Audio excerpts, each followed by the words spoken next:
ನಮಸ್ಕಾರ. ಜ್ಞಾನಧ್ವನಿ 90.8 FM ಸಮುದಾಯ ಕೇಳುಗರಿಗೆ ಗುರುಪೂರ್ಣಿಮೆಯ ಹಾರ್ದಿಕ ಶುಭಾಶಯಗಳು.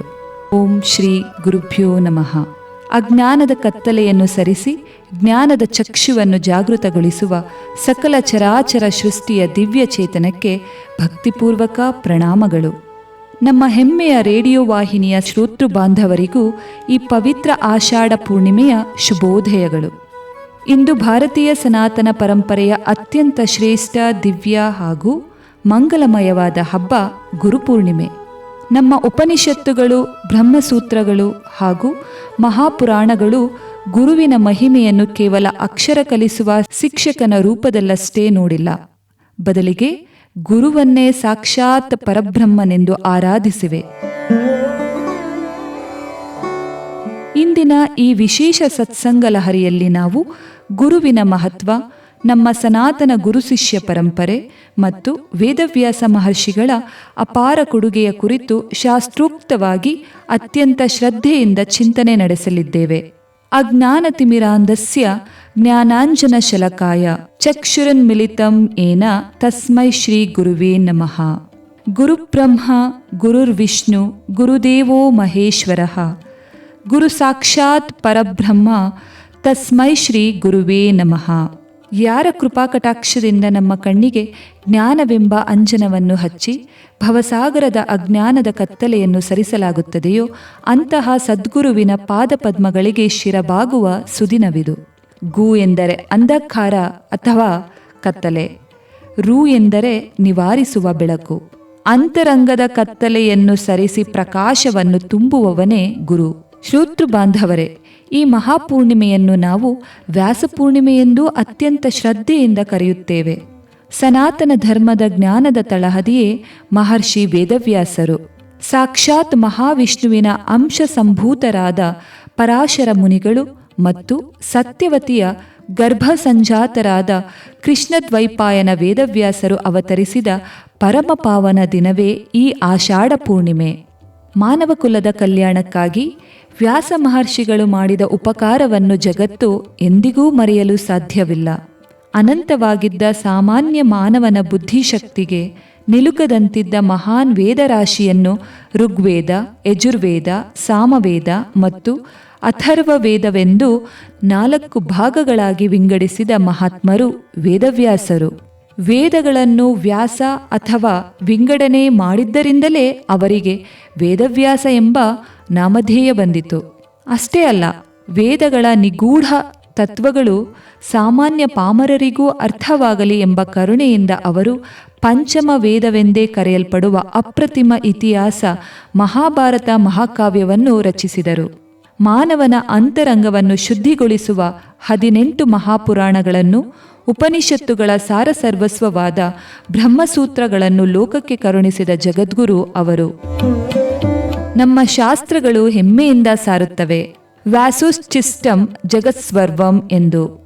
ಅಂದರೆ ಇಂದು ಜಗತ್ತಿನಲ್ಲಿ ನಾವಿಂದು ಕಾಣುತ್ತಿರುವ, ಕೇಳುತ್ತಿರುವ ಸಕಲ ಜ್ಞಾನವು ವ್ಯಾಸಮುನಿಗಳ ಮುಖಕಮಲದಿಂದ ಮೂಡಿಬಂದ ಪ್ರಸಾದವಾಗಿದೆ. ಇಂತಹ ಜಗದ್ಗುರುವಿನ ಸ್ಮರಣೆಯಿಲ್ಲದೆ ಜ್ಞಾನದ ಪಥ ಮುಂದೆ ಸಾಗದು.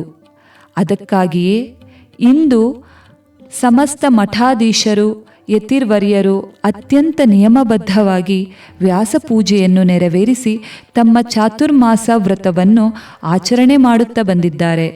ಶ್ರೋತೃಗಳೇ, ಭಾರತೀಯ ಸಂಸ್ಕೃತಿಯ ಜೀವಾಳವೇ ನಮ್ಮ ಗುರುಶಿಷ್ಯ ಪರಂಪರೆ. ನಮ್ಮ ಇತಿಹಾಸವನ್ನು ತಿರುವಿ ಹಾಕಿದರೆ ಸಾಕ್ಷಾತ್ ದೇವಾನುದೇವತೆಗಳೇ ಧರೆಗಿಳಿದು ಬಂದು ಗುರುಕುಲಗಳಲ್ಲಿ ಸಾಮಾನ್ಯ ಶಿಷ್ಯರಂತೆ ಸೇವೆಗೈದು ಜ್ಞಾನ ಪಡೆದ ಕಥೆಗಳು ನಮಗೆ ಸ್ಫೂರ್ತಿ ನೀಡುತ್ತವೆ. ಮರ್ಯಾದ ಪುರುಷೋತ್ತಮನಾದ ಶ್ರೀರಾಮಚಂದ್ರನನ್ನು ಗಮನಿಸಿ. ಸಕಲ ಬ್ರಹ್ಮಾಂಡದ ಒಡೆಯನಾಗಿದ್ದರೂ ಆತ ವಸಿಷ್ಠ ಮಹರ್ಷಿಗಳ ಹಾಗೂ ವಿಶ್ವಾಮಿತ್ರ ಮುನಿಗಳ ಆಶ್ರಮದಲ್ಲಿ ಸಾಮಾನ್ಯನಂತೆ ವಾಸಿಸಿದನು. ಗುರುವಿನ ಆಜ್ಞೆಯನ್ನು ಶಿರಸಾವಹಿಸಿ ಪಾಲಿಸಿದನು.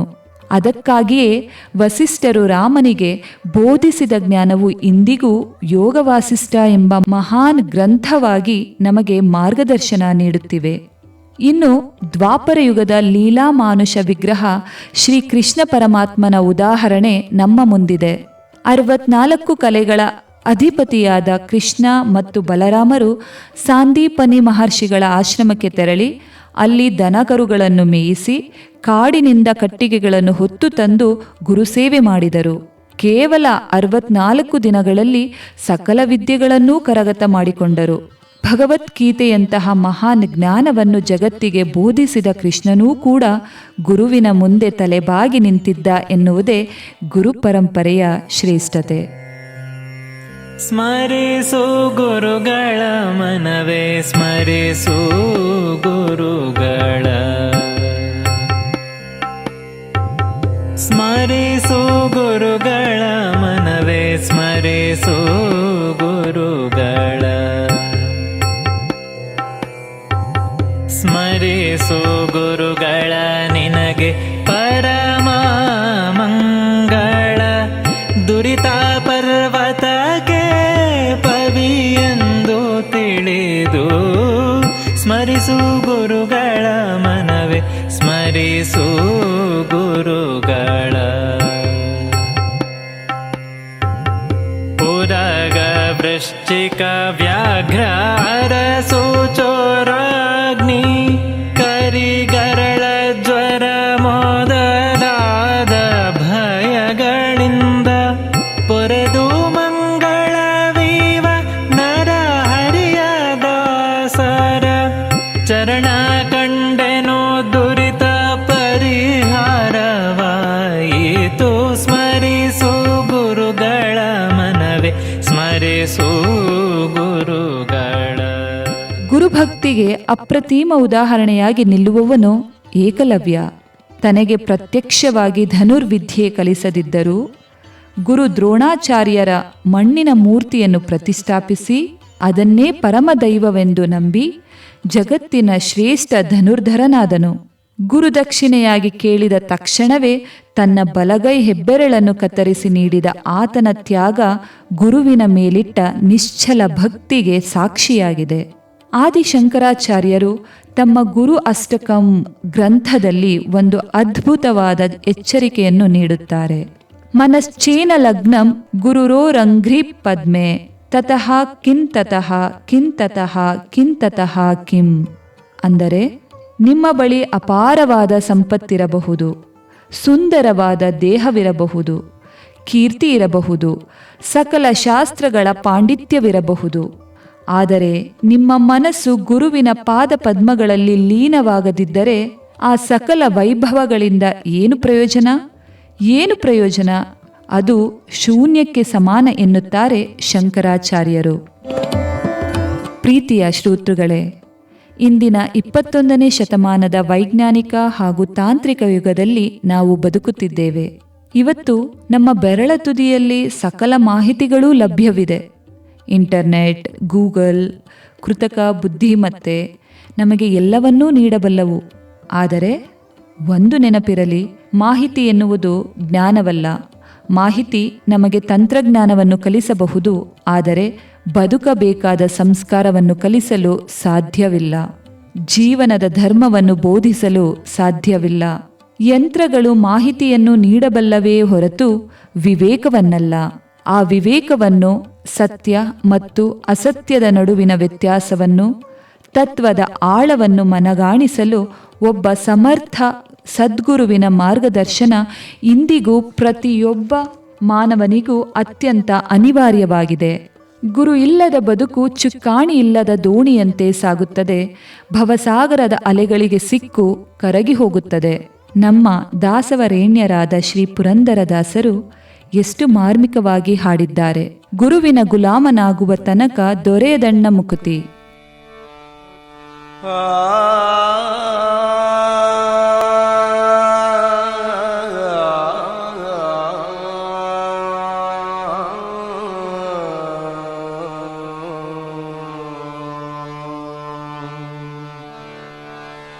ಗುರುವಿನ ಗುಲಾಮನಾಗುವ ತನಕ ದೊರೆಯದಣ್ಣ ಮುಕುತಿ.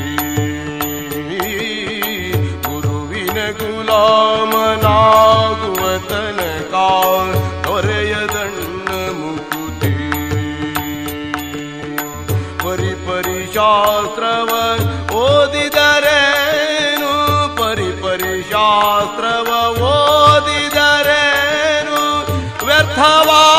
ಬಕುತಿ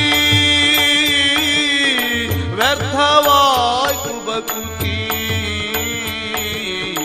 ಗುರುವಿನ ಗುಲಾಮನಾಗುವ ತನಕ ದೊರೆಯದಣ್ಣ ಮುಕುತಿ ಗುರುವಿನ ಗುಲಾಮನಾಗುವ ತನಕ ದೊರೆಯದಣ್ಣ ಮುಕುತಿ. ಇಲ್ಲಿ ಗುಲಾಮ ಎಂದರೆ ದಾಸ್ಯ ಎಂದಲ್ಲ, ಗುರುವಿನ ಜ್ಞಾನಕ್ಕೆ, ಪ್ರೇಮಕ್ಕೆ ಮತ್ತು ಶಿಸ್ತಿಗೆ ತಮ್ಮ ಅಹಂಕಾರವನ್ನು ಸಂಪೂರ್ಣವಾಗಿ ಶರಣಾಗತಿ ಮಾಡುವುದು ಎಂದರ್ಥ. ಎಲ್ಲಿಯವರೆಗೆ ಮಾನವನ ಅಹಂಕಾರ ಕರಗುವುದಿಲ್ಲವೋ ಅಲ್ಲಿಯವರೆಗೆ ಜ್ಞಾನದ ಬೆಳಕು ಅಂತರಂಗವನ್ನು ಪ್ರವೇಶಿಸುವುದಿಲ್ಲ. ನಮ್ಮ ಸನಾತನ ಧರ್ಮದಲ್ಲಿ ಪ್ರತಿಯೊಬ್ಬ ವ್ಯಕ್ತಿಗೂ 3 ಜನ ಗುರುಗಳು ಮುಖ್ಯವಾಗುತ್ತಾರೆ. ನಮಗೆ ಜನ್ಮ ನೀಡಿ ಪ್ರಪಂಚವನ್ನು ಮೊದಲ ಬಾರಿಗೆ ಪರಿಚಯಿಸಿದ ನಮ್ಮ ಹೆತ್ತ ತಾಯಿ ಪ್ರಥಮ ಗುರು. ನಮಗೆ ಧರ್ಮದ ಹಾದಿ, ಲೋಕಜ್ಞಾನವನ್ನು ಕಲಿಸಿದ ತಂದೆ ದ್ವಿತೀಯ ಗುರು. ತದನಂತರ ನಮಗೆ ಅಕ್ಷರ, ಕಲೆ, ವಿಜ್ಞಾನ ಹಾಗೂ ಆಧ್ಯಾತ್ಮದ ದಾರಿ ತೋರಿದ ಆಚಾರ್ಯರು ಅಥವಾ ಶಿಕ್ಷಕರು ನಮ್ಮ ಬದುಕಿನ ನಿಜವಾದ ಶಿಲ್ಪಿಗಳು. ಶ್ರೋತೃ ಬಾಂಧವರೇ, ಇಂದಿನ ಈ ಪರಮ ಪವಿತ್ರ ಗುರುಪೂರ್ಣಿಮೆಯ ದಿನ ಕೇವಲ ಆಚರಣೆಗೆ ಮಾತ್ರ ಸೀಮಿತವಾಗಬಾರದು. ಇದು ಕೃತಜ್ಞತೆಯನ್ನು ಸಮರ್ಪಿಸುವ ಸುದಿನ. ನಮ್ಮ ಬದುಕಿನಲ್ಲಿ ನಾವು ಇಂದು ಈ ಮಟ್ಟಿಗೆ ಗೌರವದಿಂದ ತಲೆ ಎತ್ತಿ ನಿಲ್ಲಲು ಯಾರೋ ಒಬ್ಬ ಗುರು ನೀಡಿದ ಅಕ್ಷರ ಅಥವಾ ಸಂಸ್ಕಾರವೇ ಕಾರಣವಾಗಿರುತ್ತದೆ. ಇಂದಿನ ಈ ಶುಭ ದಿನದಂದು ನಿಮ್ಮ ಗುರುಗಳು ಎಲ್ಲೇ ಇರಲಿ, ಅವರಿದ್ದ ಕಡೆಗೆ ಮನಸ್ಸಿನಲ್ಲೇ ಕೈಮುಗಿದು ಸಾಷ್ಟಾಂಗ ಪ್ರಣಾಮಗಳನ್ನು ಸಲ್ಲಿಸಿ. ಸಾಧ್ಯವಾದರೆ ಅವರನ್ನು ಖುದ್ದಾಗಿ ಭೇಟಿಯಾಗಿ ಅವರ ಪಾದಗಳಿಗೆ ನಮಸ್ಕರಿಸಿ ಆಶೀರ್ವಾದ ಪಡೆಯಿರಿ. ಅಥವಾ ದೂರವಾಣಿಯ ಮೂಲಕವಾದರೂ ನಿಮ್ಮ ಭಕ್ತಿಯ ಕೃತಜ್ಞತೆಯನ್ನು ಸಮರ್ಪಿಸಿ. ಸದ್ಗುರುವಿನ ಆಶೀರ್ವಾದದ ಹಸ್ತವೊಂದಿದ್ದರೆ ಸಾಕು, ಎಂತಹ ಕಷ್ಟದ ಕಾರ್ಮೋಡವು ಕರಗಿ ಬದುಕಿನಲ್ಲಿ ಯಶಸ್ಸಿನ ಸೂರ್ಯ ಉದಯಿಸುತ್ತಾನೆ. ಸಮಸ್ತ ಶ್ರೋತೃ ಮಹಾಶಯರಿಗೂ ಜಗದ್ಗುರು ವೇದವ್ಯಾಸರ ಸ್ವರೂಪವಾದ ಈ ಗುರುಪೂರ್ಣಿಮೆಯ ಅನಂತ ಶ್ರದ್ಧಾಪೂರ್ವಕ ಶುಭ ಹಾರೈಕೆಗಳು. ಆ ಸರ್ವೇಶ್ವರನು, ಸಮಸ್ತ ಸದ್ಗುರುಗಳು ನಿಮ್ಮೆಲ್ಲರ ಬಾಳಿನಲ್ಲಿ ಸುಜ್ಞಾನ, ಶಾಂತಿ, ನೆಮ್ಮದಿ ಮತ್ತು ಸಮೃದ್ಧಿಯನ್ನು ಕರುಣಿಸಲಿ ಎಂದು ಪ್ರಾರ್ಥಿಸುತ್ತಾ ಇಂದಿನ ಈ ವಿಶೇಷ ಸಾಂಪ್ರದಾಯಿಕ ಕಾರ್ಯಕ್ರಮವನ್ನು ಮುಕ್ತಾಯಗೊಳಿಸುತ್ತಿದ್ದೇವೆ.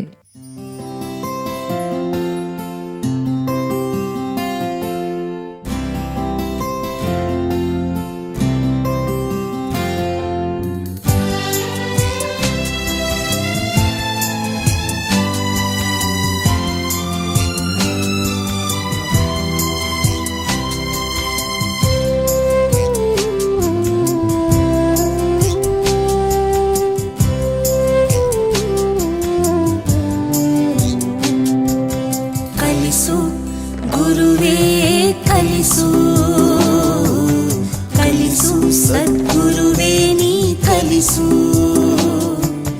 ಕಲಿಸು ಗುರುವೇ ಕಲಿಸು, ಕಲಿಸು ಸದ್ಗುರುವೇ ನೀ ಕಲಿಸು. ಸುಳ್ಳಿನ ನಡುವೆ ನಾ ಸತ್ಯವನಾಡಲು ಕಲಿಸು, ಸುಳ್ಳಿನ ನಡುವೆ ನಾ ಸತ್ಯವನಾಡಲು ಕಲಿಸು.